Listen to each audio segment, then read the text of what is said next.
Matapos ang naging kontrobersyal na hiwalayan ni Daniel Padilla at Catherine Bernardo, maraming mga balitang lumabas na aalis na daw ng Kapamilya Network ang nasabing aktres. Pero hindi naman naniwala ang Katniel dahil alam nila na isa si Catherine Bernardo sa mga prized possession na masasabi sa nasabing network. Alam ng lahat na ang movies ni Catherine ay kumikita at talaga namang tumatabo sa takilya.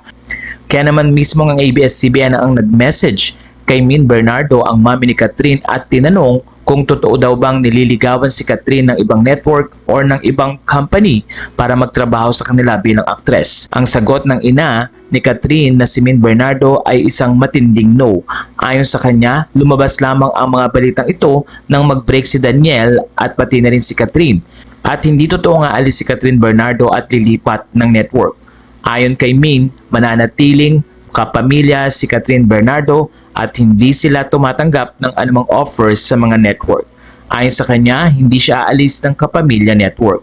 Matatandaang very successful ang A Very Good Girl na movie ni Catherine Bernardo na pinalabas ngayong 2023 na kumita nga ng mahigit 100 million pesos.